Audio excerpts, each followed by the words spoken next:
Hello and welcome to Cartoonist Kayfabe. My name is Jim Rugg. My name's Ed Piskor. We're going to look at Gotham by Gaslight, Mike Mignola's Elseworlds Batman story, Batman versus Jack the Ripper. Before we get into that, a couple of announcements. First, Cartoonist Kayfabe, Comic Book Christmas in July.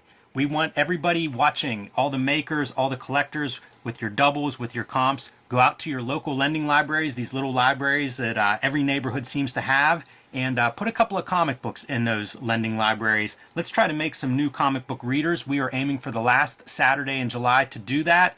And one other piece to put in there, include a printout where people who like the comics in that local lending library, where they can find more if they like the comics that you leave them. I listed one that's local to Pittsburgh, which is our library system, has a lot of graphic novels, local comic book stores, and maybe plug Cartoonist Kayfabe. If they want to hear more about comics, that's a good place to start.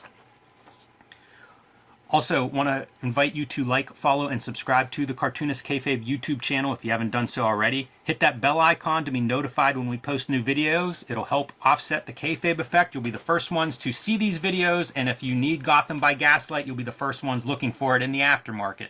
eBay, Amazon, your local comic shop, wherever you pick up back issues. Sometimes these comics have a tendency to disappear or to go up in price, so you want to be the first one in line. Hit the notification for that. And let these videos play through to the end. That allows YouTube's algorithm to push our videos out to other comics fans who haven't found Cartoonist Kayfabe yet. It's how we grow the channel, and we appreciate your help on that. But now, Ed, A Tale of the Batman. Written by Brian Augustine, drawn by Mike Mignola pencils, P. Craig Russell inks, and David Horning on colors. This is 1988, so a little bit before he gets to Hellboy. But at this point, I feel like Mignola's style is pretty distinct. I think he's an artist's artist at this point. And this comic seems like it's kind of made very well to his style and his interests. Yeah, like he does special projects at this point. Yes. Man, I don't know if it's a speed thing. I don't know if it's a quirk thing because of the oddness of his style compared to like the house styles of Marvel and DC. But that's his comfort zone. That's where he's at. And looking through this issue, it's like Mike Mignola plus P. Craig Russell equals the Toth that we will see in the work. I think like when Toth gets mentioned a lot, I think you see a lot of it in these collaborations, and there will be a lot of stuff to kind of like point toward those ends, man. But this makes sense as a comic. Sherlock Holmes is considered like an early influence of Batman. I think Sherlock Holmes had a couple of run-ins with Jack the Ripper. It makes sense from just like a cultural standpoint, where you have this like real life serial killer that never received due punishment, and just as humans, you would love to have that resolved. So you enlist your modern day heroes to do so. So before it was like Sherlock Holmes would do it. It makes sense that that Batman. Yeah, it's a perfect match. Here's the like the Waynes in the 100 years ago retelling where they're murdered by a bandit on the coming home from somewhere, horse-drawn carriage. And I looked in the beginning here because I mentioned it's Elseworlds. And it says an alternative history of the Batman. I think this was right around when Elseworlds started. This might have been a book that would have been considered possibly the first Elseworlds, even though it doesn't have that branding on it yet. You know what the first Elseworlds is Dark Knight Returns. Where it's like alternate history. Like they had to figure out a way to do these crazy stories that are worth putting down on a piece of paper, but you have your people who abide by canon, and so you need some excuse to have this story outside of the regular universe. The Dr. Sigmund Freud making an appearance here as young Bruce Wayne is abroad learning human psychology, studying with detectives in Scotland Yard, and traveling around Europe picking up these various skills that he plans to apply to his life as fighting crime back home in Gotham. This does have all the templates of the Elseworld story, where you have like all the origins, as many characters from the universe as possible in their own kind of logical, perspective. It's also interesting to read this pre From Hell, So 1989, I think, is actually the publication of this. I don't know when From Hell starts, but I think it's about that time, maybe early 90s. So we've read From Hell on this channel, the entire thing. So go back and check that out if you're not familiar with it. But it's interesting, like, what elements are in here that I take for granted is From Hell being probably my most in-depth Jack the Ripper reading. Yeah. So the idea that the Ripper is some type of a surgeon is something that carries through in here. In that very front page with the text, like Sir William Gall is mentioned. Yes. He's mentioned down there as being a potential suspect. Yeah. Yeah, and he says wrong, dead wrong. That's Robert Bloch. That's Psycho, the guy who wrote the Psycho book. Yeah, is he credited? Like, oh yeah, okay, yes. Yeah, From Hell. So, interesting ideas put forth there, and on the boat ride back to the States, we're introduced to this character that's kind of like a possible, a red herring, if you will, coming out of England, as maybe that's the Jack the Ripper. The red herring. You see a guy with a fucking top hat named Jack. Like, couldn't we have just done a little something different? Maybe put the top hat on this guy, and maybe make him named Jack? Like Batman isn't the greatest detective.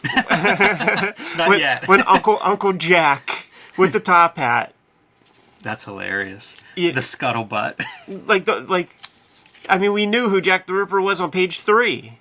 Yeah, fair enough. That's the only beef. You know, it's just like they didn't do anything with that. Like, maybe name him anything but Jack. They named him Jack, dude. Yes, you're right. I can't argue with that, Ed. So they're heading back, and the one beef that I would have is this book is very darkly printed, and we haven't seen those pages yet, but it's kind of an interesting, because like here you get to see almost the Mike Mignola blacks. Yeah. But as we get into some of the night scenes, it's black on black. it is really dark. It's black ink on a super, like, purple blue that you almost can't tell one from the other. Inspector James Gordon. Of course, right? And a little nod to the Rogues Gallery. We've got a murderer who ended up taking some poison himself, but not too much, but now his face is stuck in this Joker grin. And it's also a nod to the movie that influenced the Joker. I think it's called The Man Who Laughs, a very famous image. I forget the name of the actor, but like that's who Mignola's drawing right there. Yeah, that makes sense, and again, seems like it's right up Mignola's avenue. Totally. Here we go. Yeah, so this is some of the this. dark that I'm talking about. It is, again, like whenever you read From Hell and you think about this stuff, like the overlap and how this stuff is visually depicted is pretty interesting. Yeah, it is, man, and I think it's handled pretty well. It's that, like, this is Jack the Ripper's dialogue captions, and he's a clear psycho. You know, oh, they're laughing at me. They're always laughing at me. There's your dark pieces, and I do wonder, like, if we saw the blue lines, did he intend it to be that dark? And I doubt it, like, because that feels very counterintuitive. Like this shirt matches that, like. Well, Batman's silhouette coming in, you know, on an almost black background. Yeah, it's kind of cool, but I don't think that they intended it to be this way. I don't think so. I think that's definitely printing darker than whatever they expected. Because, like, this dark purple is darker than, like, the black of that. Mm-hmm. You know, it's a darker color than the black. Yeah, I will say again, Mignola's ability with like spotting blacks, where we have like a clear light source here, I mean, that's on point. Oh, yeah. That was a skill, and he may have had it long before this book too, but it does feel like you're starting to see his some of his strengths really on display in this book. It also reminds me a lot of Batman Year One. Sure. And I think some of that is probably due to the color. I wonder if this is using the same process that the Batman Year One collections were like painted and colored with. Just blue line, standard, you know.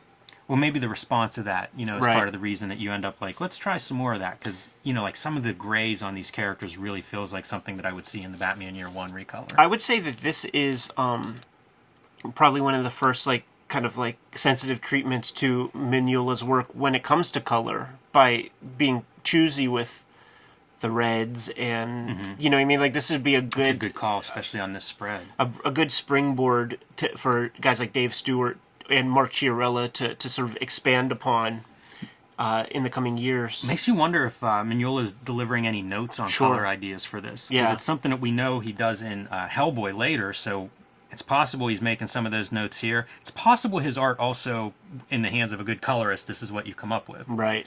I love that it's not a full moon. Small detail, but still. But you can see here's an example of just how dark that color is with Batman in shadow, almost indistinct from the background. Is this John Workman on letters?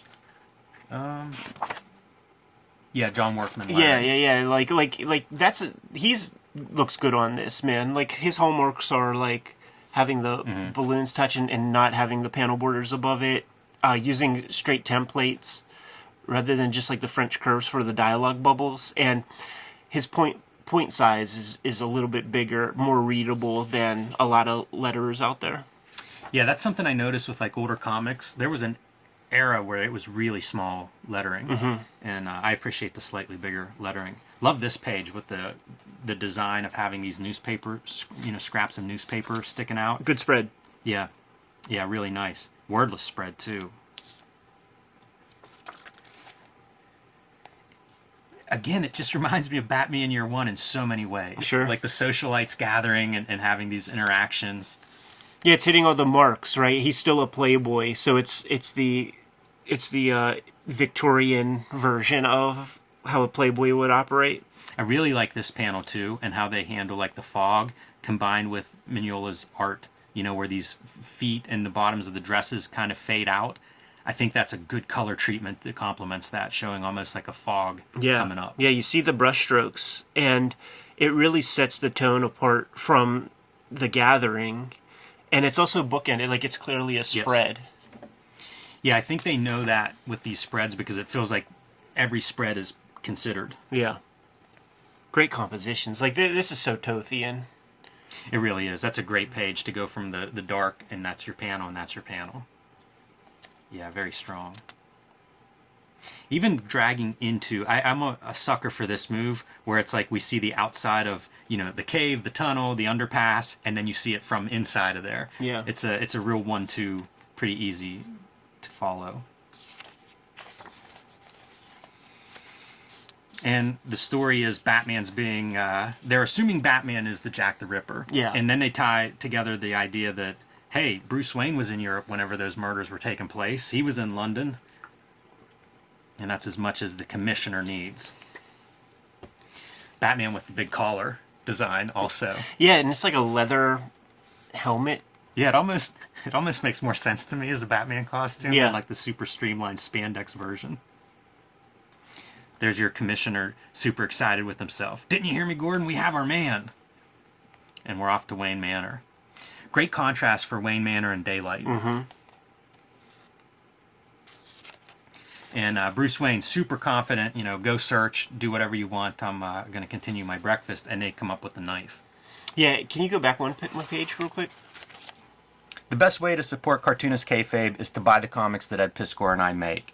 Red Room trigger warnings 1 through 4 is in stores now while supplies last. Every Red Room comic is self-contained story, so whatever issue your comic shop has is a great place to start. There's also Red Room, the Antisocial Network, collecting the first season of Red Room, available now wherever comics are bought and sold, except for 28 countries where it is banned and about 10 comic shops where it's banned, but you can still request it, they can still get it for you, and you can pick up Hulk Grand Design by me, 2 double-sized issues retelling the 60-year history of the Incredible Hulk in one coherent story, featuring my art, writing, color, letters, the Grand Design treatment, so to speak. So pick these comics up wherever you buy comics and support Cartoonist Kayfabe. And now back to our regular scheduled programming.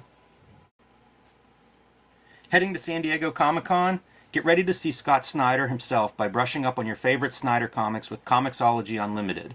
With Comixology Unlimited, you get unlimited access to an unrivaled library of over 40,000 digital comics, graphic novels, and manga titles, featuring content from over 125 publishers and thousands of independent creators from around the world, including exclusive titles from Scott Snyder.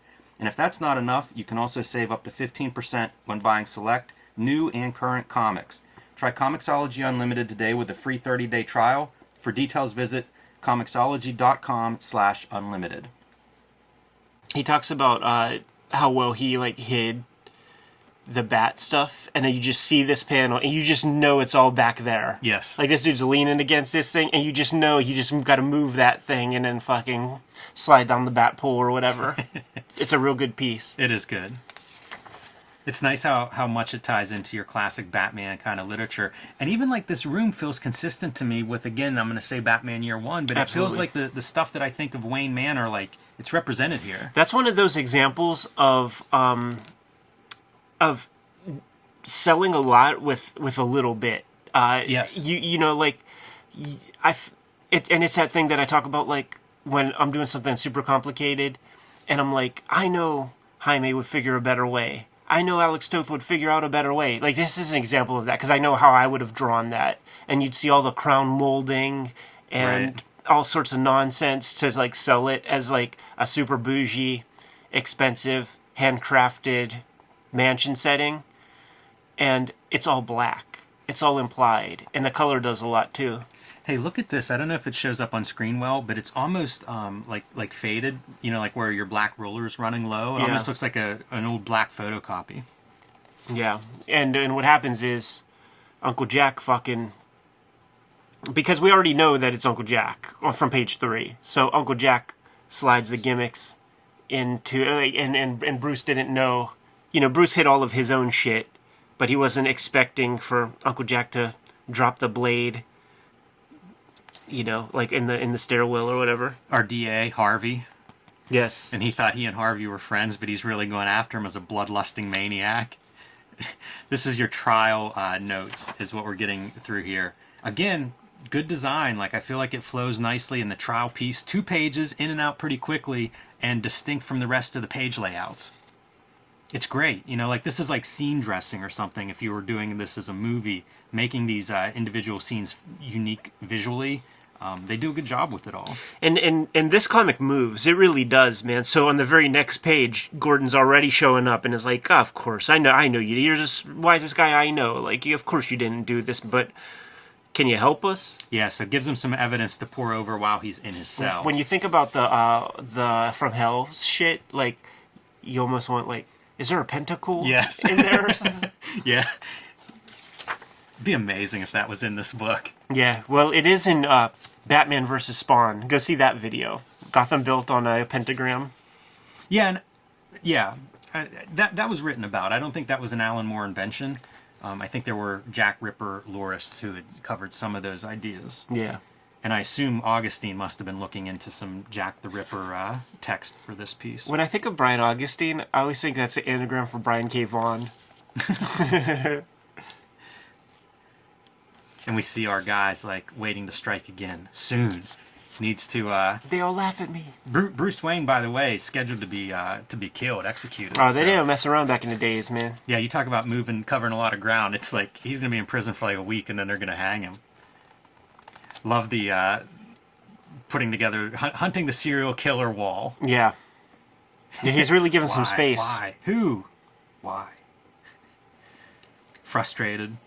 But eventually he figures it all out. This knife is something that somebody close to his family would have access to, and that would be the only people, and that's where we get to see. Isn't this a Tim his Bradstreet composition? It feels like it, yeah. Right? I wouldn't have even thought of that until you said it. It's that lighting, I think. It's the angle, too, of just straight on. And just, like, parallel. So, you know, just boxes. This is pretty good for somebody who's been locked up for a bit, struggling. Sure. Yeah. Bags under his eyes, needs a shave. Yeah, this is a picture of his pops, man. Mm-hmm. And you see that same symbol. And it turns out his pops' brother was in the same sequence. So they're going to do a bit of a switch with Alfred. I like that he can just get out whenever he wants. Yeah. That's a Picking classic locks. thing, man.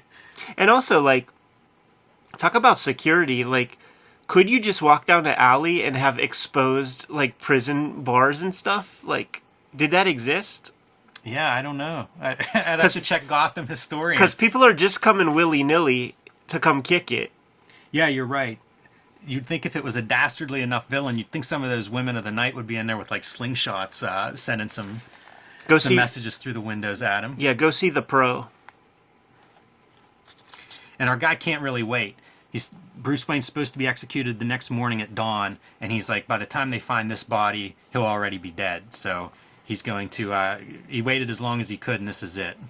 Look at that great use of white. Yeah. As just like a highlight. Like that's a very important moment. That's 100% true, man. It just pops off of that page. Yeah. Super dramatic. Bright as hell. And you're still seeing that little bit of red used. Mm-hmm. I wonder, too, like we talk about Mike Mignola maybe giving notes to the colorist. I wonder if he's taking notes, too. Yeah. If this is something that he's looking at and going, you know what, I really liked how this worked. Note to self in the future. Because it does feel like there's some coloring stuff here that we'll see again in Hellboy. Absolutely. Absolutely. It's things like this. Yes. I was admiring this drawing and how he curves his teeth around to give that a 3D. Because the flat blacks, it's hard to do round forms with those flat blacks. He figures it out. The greats, Alex Toth figures it out.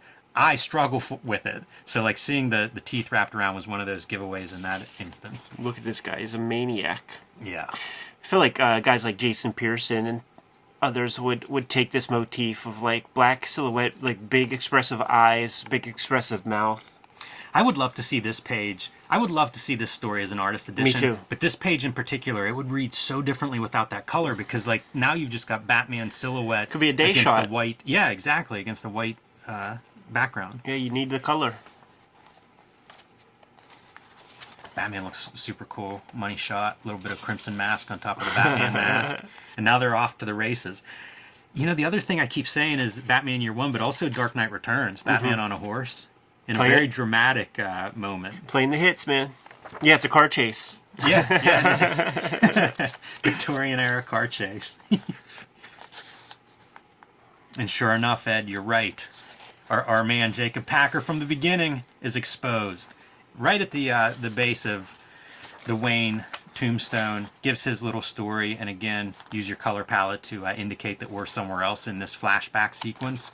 And Chekhov's assassin, like the bandit was introduced early. We saw him clearly, and he was commissioned. So Uncle Jack has been a bad guy for a really long time.